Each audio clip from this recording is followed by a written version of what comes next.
Hi and welcome to the Bible channel. Discover the wonderful and thought-provoking story of Israel, the nation uniquely chosen by God. This talk walks through key moments in Scripture, revealing how God's covenant shaped Israel's past and what it means for believers today. Receive notifications from more enriching Bible studies by subscribing to the channel. Don't forget to like and share. Drop us a comment in the comment section if you have anything to offer. We'll be mostly covering events from around the 18th century BC to the 1st century AD. Most of the history of Israel, or the Jewish people, has been pretty much the same since then until about the 1800s, when things started to change from a little bit and then on into the 1900s. But I don't want to steal any content from next week's speaker, so we'll leave most of that alone, as that topic will be Israel's present. And obviously we won't go in much for Israel's future, because that's the third talk in this series. But we will touch briefly on both of these, just so that we can set the stage for sort of the culmination of this whole story, this whole series, so that we can really see that Israel is a nation chosen by God. And Israel is a fascinating place, just from a geography point of view. Over the millennia, it has had many names and peoples that make claim to it. Christianity, Judaism, and Islam all claim the land as holy, with many holy sites in contention, most of it centered around Jerusalem. Names for the land, or parts of it, include Israel, Palestine, Judea, Galilee, the Holy Land, Canaan,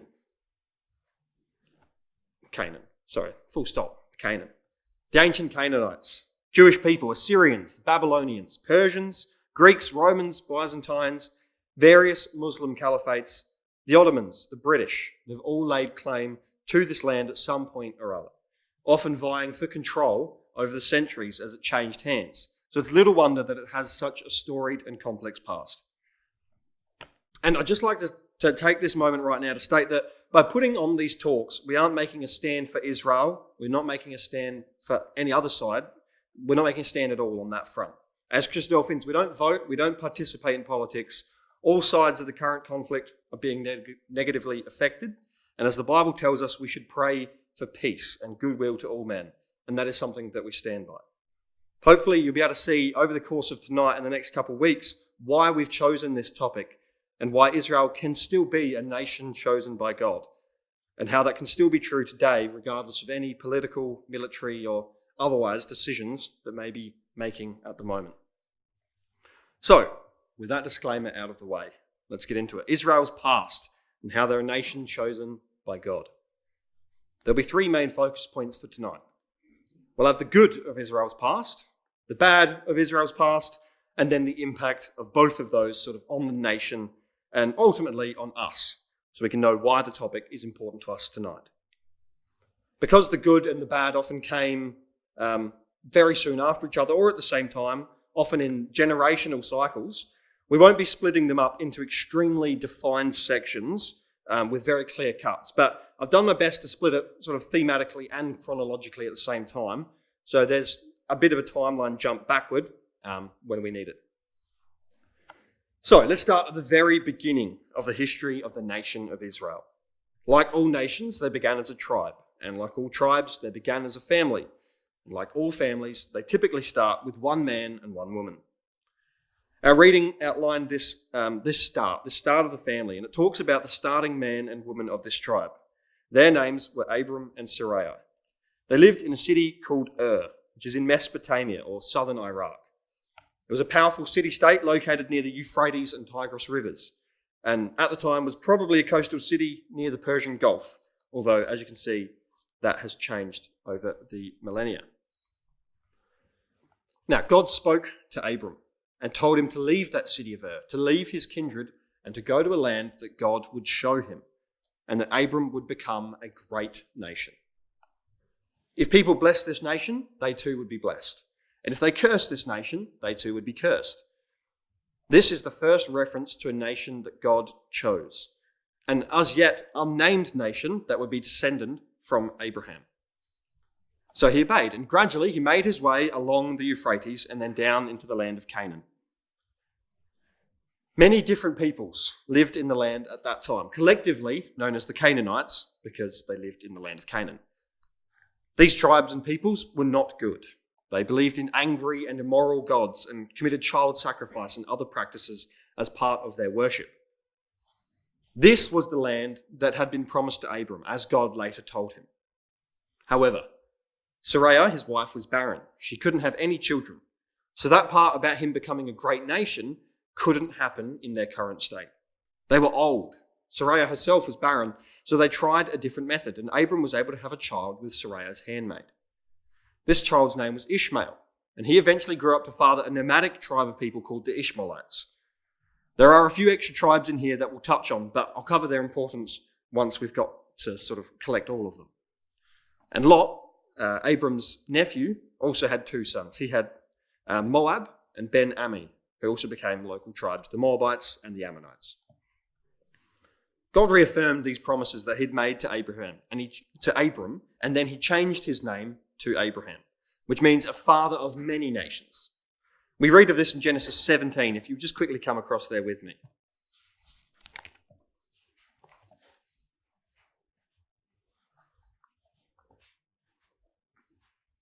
So in Genesis 17, we'll read from verses 1 to 8. And when Abram was 90 years old and 9, the Lord appeared to Abram and said unto him, I am the Almighty God. Walk before me and be thou perfect. And I will make my covenant between me and thee, and will multiply thee exceedingly. And Abram fell on his face, and God talked with him, saying, For me, behold, my covenant is with thee, and thou shalt be a father of many nations. Neither shall thy name any more be called Abram, but thy name shall be called Abraham. For a father of many nations have I made thee. And I will make thee exceeding fruitful, and I will make nations of thee, and kings shall come out of thee.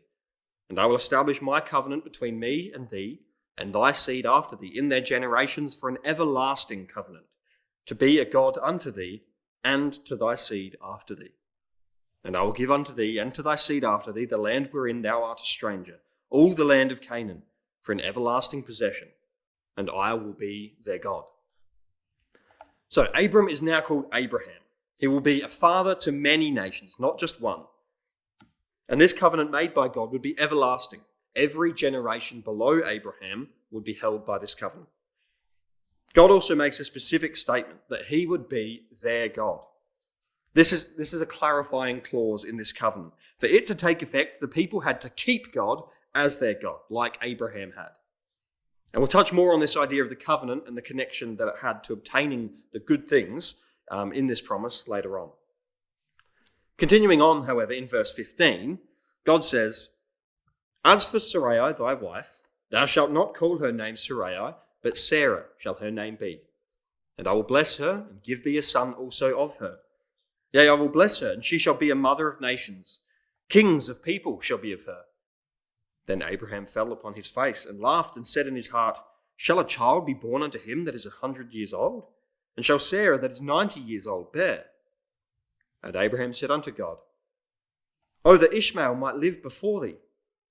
And God said, Sarah thy wife shall bear thee a son indeed, and thou shalt call his name Isaac. And I will establish my covenant with him for an everlasting covenant, and with his seed after him. As for Ishmael, I have heard thee. Behold, I have blessed him, and will make him fruitful, and will multiply him exceedingly. 12 princes shall he beget, and I will make him a great nation.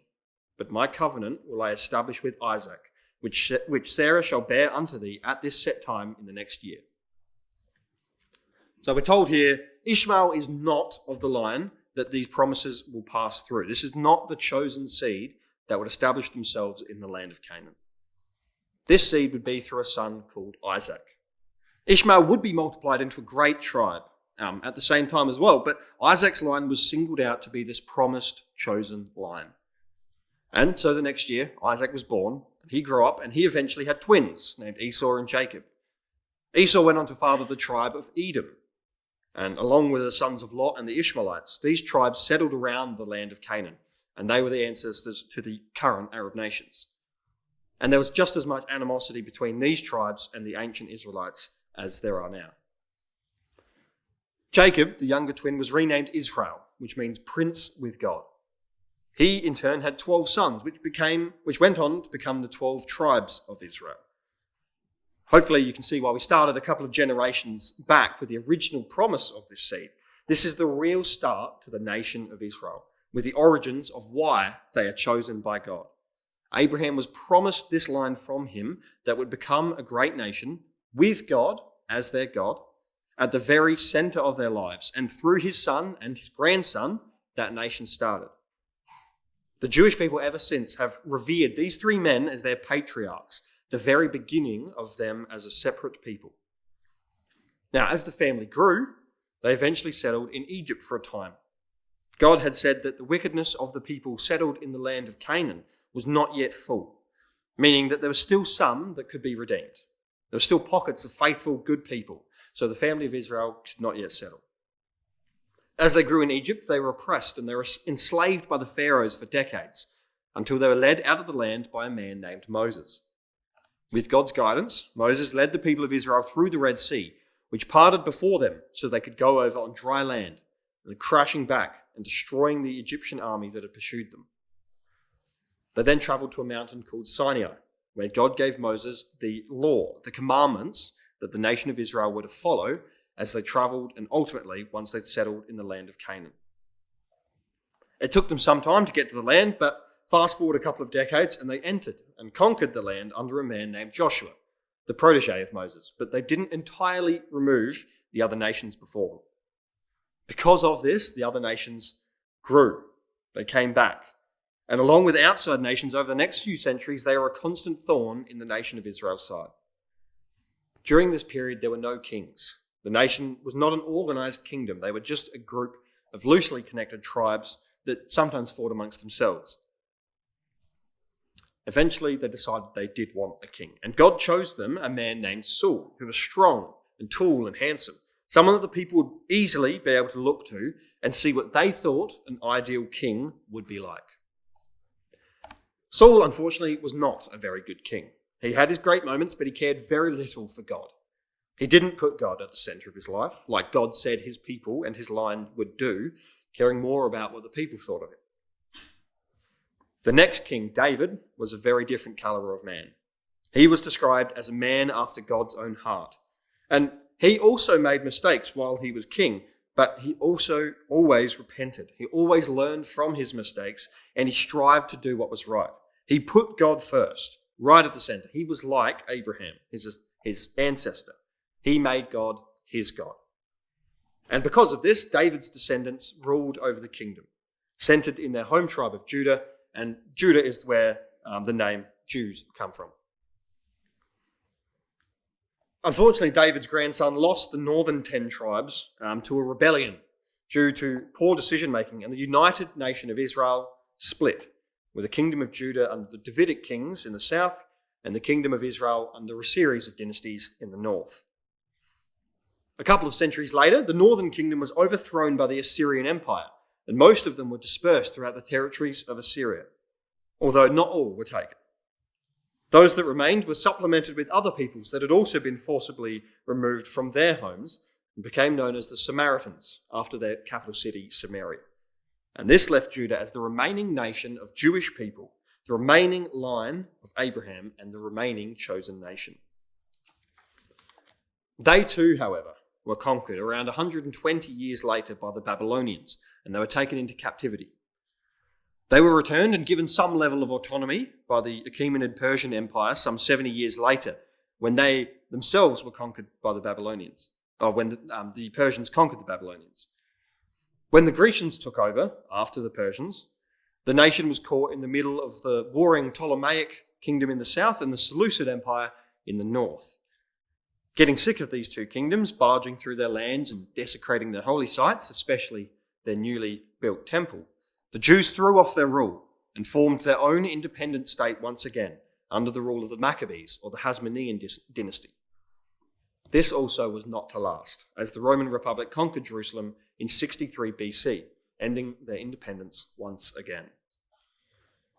So, for the past 500 years up to this point, the Jewish people in Judah and Jerusalem had been conquered or ruled by at least 4 major nations.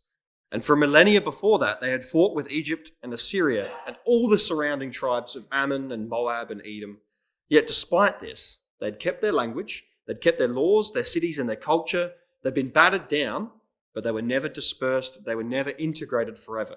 They kept their national identity the entire time. And this brings us up to the time of the New Testament. Come with me to the first book of the New Testament, Matthew chapter 1. Reading from Matthew chapter 1 and verse 1, we're told, "The book of the generation of Jesus Christ, the son of David, the son of Abraham. Abraham begat Isaac, and Isaac begat Jacob, and Jacob begat Judas and his brethren." And then it goes on and it lists the entire family tree from Abraham down the chosen line of Isaac and then Jacob, whose name was Israel, as we've seen, to the royal line of Judah, through David and then to the adopted father of Jesus, Joseph. And a similar family line is outlined in the book of Luke that goes down the same line but splits from David from a different son through to Mary, the mother of Jesus. So either line, the adopted line and the bloodline, they both originate from David, the royal line of the Israelite nation, and obviously from Abraham. Our speaker for the future part of the series will touch more on Jesus and his role as a royal descendant. However, this Jesus was, through Mary, as we've said, of the line of David, of the nation of Israel, but he was also the Son of God. Later, in Matthew 1, verses 21, we read, "And she, being Mary, shall bring forth a son, and thou shalt call his name Jesus, for he shall save his people from their sins." As the Son of God, Jesus was sent to God's chosen people to save them from sin, to bring them back to God, to make sure that God was their God again, and to make him the center of the Israelite nation's lives. He prophesied and he taught and he healed the sick and he tried to bring the nation back, to get them to listen and to worship God and love each other properly again, as they had been commanded. But they were stubborn and they refused to listen to him. Jesus spoke many times of the consequences of not listening to God. Luke 21 is probably the most in-depth, so come across with me there. Jesus was nearby Jerusalem at the time that he gave this prophecy, and his disciples were commenting on the temple when he told them in verse 6, "As for these things which ye behold, the day will come in the which there shall not be left one stone upon another that shall not be thrown down." This temple had taken 46 years to build and was basically considered a wonder of the world at the time, the center of the Jewish worship. So the disciples were amazed at this and they asked when this would happen. Jesus goes on to warn them to not be deceived. This would happen, and before it happened, they would be persecuted for believing in him. And then reading from verse 20 to 24, "And when ye shall see Jerusalem compassed with armies, then know that the desolation thereof is nigh. Then let them which are in Judea flee to the mountains, and let them which are in the midst of it depart out. And let not them that are in the countries enter thereinto. These be the days of vengeance, that all things which are written may be fulfilled. But woe unto them that are with child, and to them that give suck in those days, for there shall be great distress in the land, and wrath upon this people. And they shall fall by the edge of the sword, and shall be led away captive into all nations. And Jerusalem shall be trodden down of the Gentiles, until the times of the Gentiles be fulfilled." He is speaking here about the complete dispersal of the nation of Israel, the chosen nation of God. And many people didn't believe him at the time. However, as we know, some 2,000 years later, these events did occur. Jerusalem was surrounded by the Romans in AD 70 after a Jewish rebellion, and it was conquered and destroyed. The Jews were killed, they were enslaved, they were refused entry back into their land by law, and scattered throughout the Roman Empire. So, to recap what we've covered so far, we can see that God chose a people, and he specifically made sure that they knew that they would be his chosen nation, a people set apart, and that he would be their God. Despite persecution and hardship and being overthrown multiple times, they kept their identity and some level of claim to the land that had been promised to them for roughly 2,000 years, until the time that the Romans overthrew them for good and destroyed their holy city and temple and then scattered them. But why were they scattered? Why were they overthrown? Why did they have to endure any of this hardship if God had chosen them to be his nation. Surely if they were chosen, they would also be protected and blessed. Well, God himself explains why right back in the beginning. So if you come back with me to Genesis chapter 17, we can see why. Right back where God told Abraham that he would be the God of Abraham's people, he also established a covenant with them, a contract. If we read from verse 9, "And God said unto Abraham, Thou shalt keep my covenant therefore, thou and thy seed after thee in their generations. This is my covenant which ye shall keep, between me and you, and thy seed after thee. Every man-child among you shall be circumcised, and ye shall circumcise the flesh of your foreskin, and it shall be a token of the covenant betwixt me and you. And he that is 8 days old shall be circumcised among you, every man-child in your generations. He that is born in the house, or bought with money of any stranger, which is not of thy seed. He that is born in thy house, and he that is born in thy house, and he that is bought with thy money, must needs be circumcised. And my covenant shall be in your flesh for an everlasting covenant. The uncircumcised man-child, whose flesh of his foreskin is not circumcised, that soul shall be cut off from his people. He hath broken my covenant." This covenant stated that anyone who wanted to be a part of this chosen nation, whether they were blood descended from Abraham or if they were brought in from outside the nation, had to be circumcised. This is a physical act of cutting off of flesh. And if they didn't do that, then they were to be cut off from the people, no longer counted as part of that chosen nation of Israel, because they had broken that covenant given to them by their God. So does that mean that every single time the nation was attacked or overthrown or scattered or endured any hardship at all, they had simply forgotten to circumcise their children? Not at all. This circumcision was a physical act, but it represented something much more important. In Deuteronomy 10 verse 16, Moses tells the nation, "Circumcise therefore the foreskin of your heart, and be no more stiff-necked." Circumcision, this physical act that the covenant between God and the nation revolved around, was a symbolic act. It represented a removal of sin, a dedication to God, to making sure that he was your God, to doing what he commanded. The people had to remove sin from their hearts, to do what was right and not to stubbornly resist God.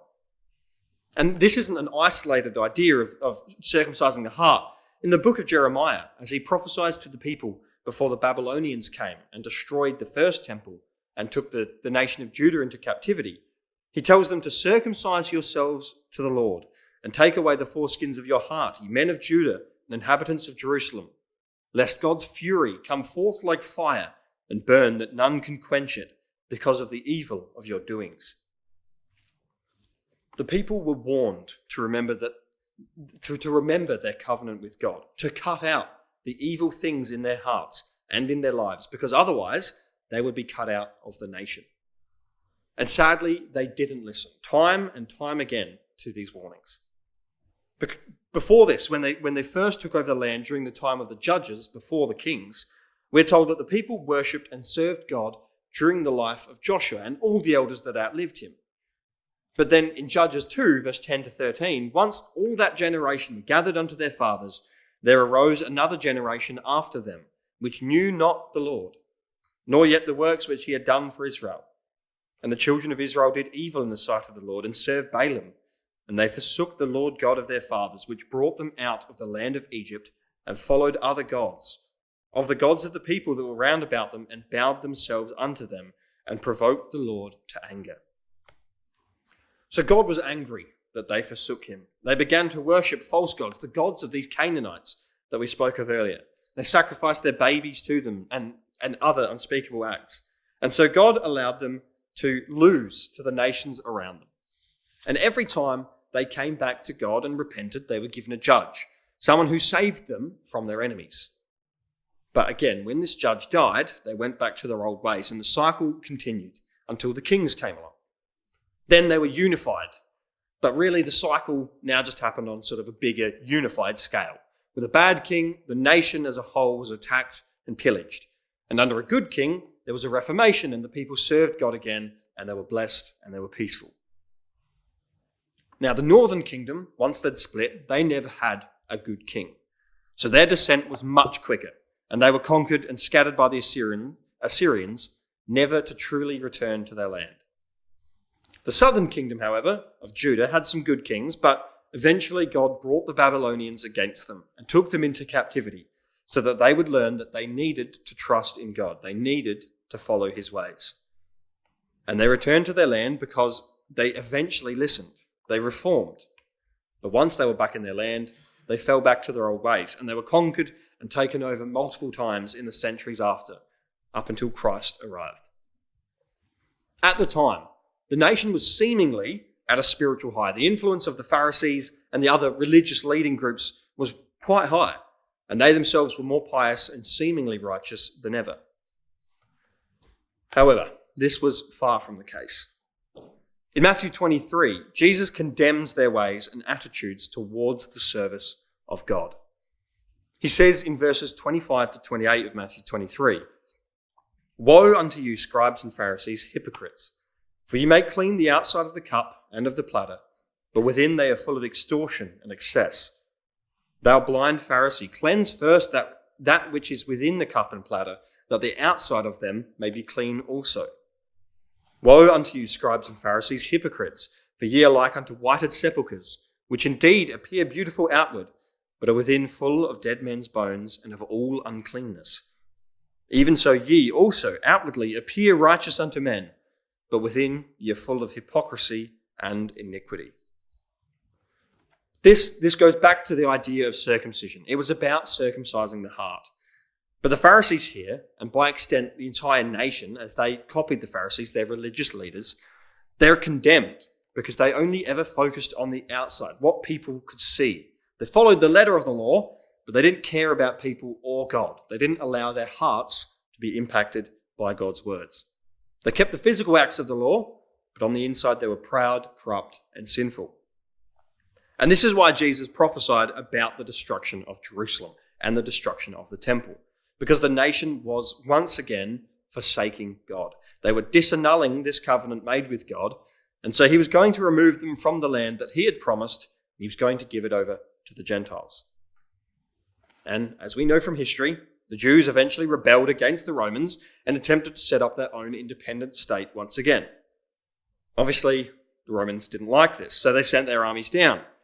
After a brief interval of some Roman civil war to determine who would be the next emperor, after they themselves were sort of rebelling against their own king, they came back to Jerusalem, and then infighting and poor leadership amongst the Jews meant that the Romans took Jerusalem after only 5 months. They killed, enslaved, and displaced most of the population and destroyed the city and the temple. And about 60 years later, after another revolt, they renamed the province from Judea to Syria Palestina to remove any identity that the Jews might try to have with the region. And so that concludes the history timeline of tonight. From start to finish of the ancient nation of Israel, we've seen that there have been good times in their history, there have been bad times, good and bad leaders. Times when they had control over the land that was promised to Abraham, and times when they didn't. And the common thread that we've seen throughout these times is that when the nation was centered around God, with leaders that cared about doing what was right, they were blessed. And then when they forsook God, they floundered and they were persecuted by the nations around them. And that's the final lesson that we wanted to take a look at for the ancient nation of Israel and for us. That we too, if we want to be chosen by God, we also need to listen to him. We need to be joined into that covenant and allow our hearts to be truly, genuinely affected by what he has said and what he wants us to do.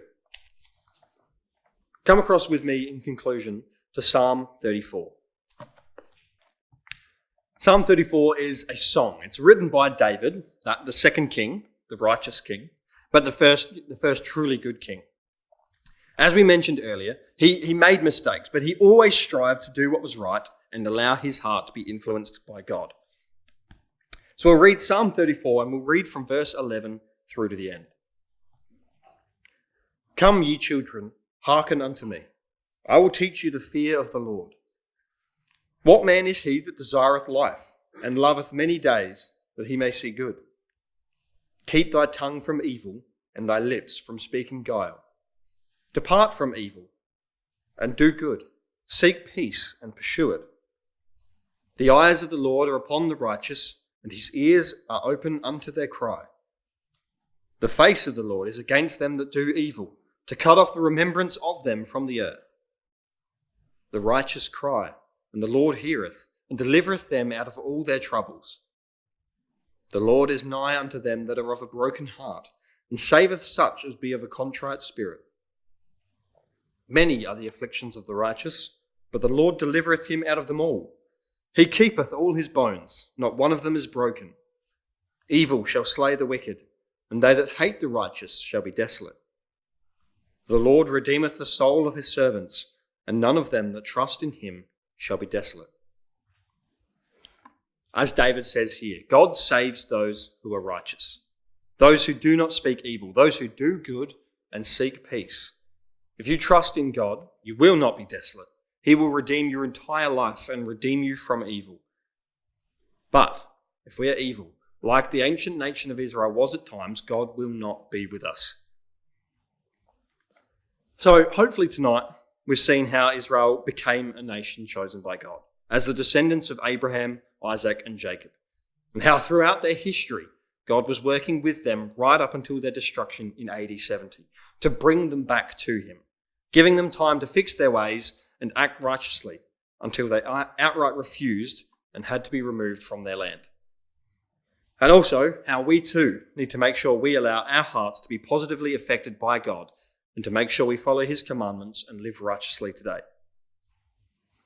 Now, the nation of Israel is still chosen today. This was not just a past thing. But that is the topic of next week's speaker. If you found this video helpful, don't forget to hit that like button. It really helps the channel grow. Drop a comment below and let us know what you thought. Make sure to subscribe and turn on notifications so you never miss a new upload. Please share it and spread the word.